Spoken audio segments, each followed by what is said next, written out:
Good afternoon everybody and welcome to our celebration of Bloomsday. Please put your hands together again for the pipe band of the Queensland Irish Association.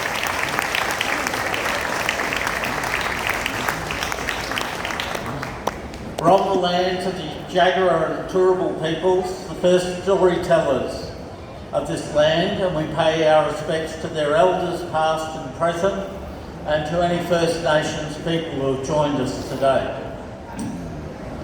I'm Graham Maloney. I'm newly the President of the Queensland Irish Association. I want to acknowledge my predecessor over there, Jeff Spender, the Honourable Jeff Spender, and thank him for his work. Bloomsday celebrates the life and work of the great Irish author James Augustine Aloysius Joyce and his novel Ulysses. I was going to say a few words about the novel itself, but it would be embarrassing in front of Dan O'Neill. So I'll just move on and leave that to Dan. Published in 1922, Ulysses follows the life of one Dubliner and the people with whom he interacts over the course of just one day. The Dubliner is one Leopold Bloom.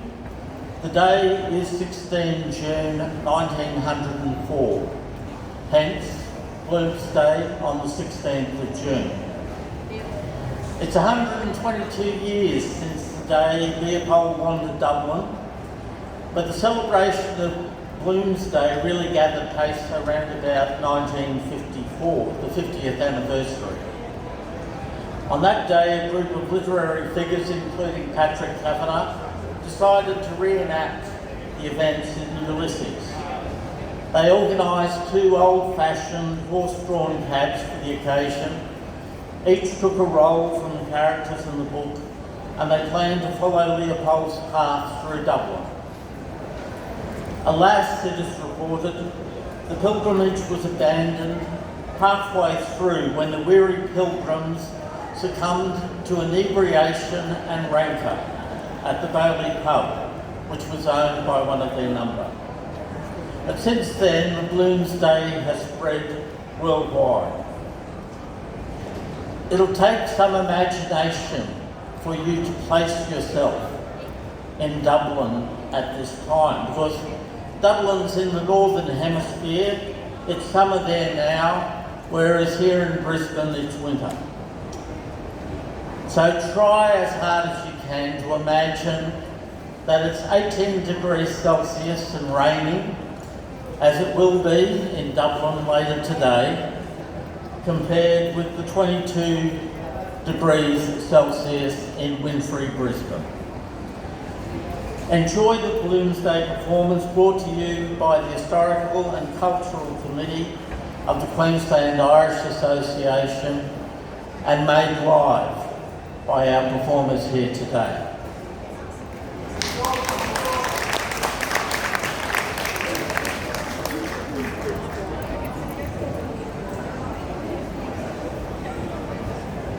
Happy Bloomsday. My name is Matt Foley. I'm here because Claire said I had to come, and one of the things I've learned is that it saves a lot of time if you just do what she says the first time that you're asked. I've had the pleasure of being here a few times, and this is being celebrated all over the world as Bloomsday after Leopold Bloom, and as the President eloquently pointed out, this echoes that great story in ancient Egypt from Homer about Ulysses, but in a different world with a different way of looking at things, and an introduction into the mind of Leopold Bloom. And I will read an extract from the start of the novel, and will be followed shortly by Mary Crawford, who I'll introduce in a moment, Brendan Williams, who will be giving us music and song, the distinguished scholar and academic, Dan O'Neill, and Monica Norris. So, think of ancient Ulysses and the grandeur and power that he had, and contrast that with our good friend Leopold Bloom, who's getting up in the morning in Dublin.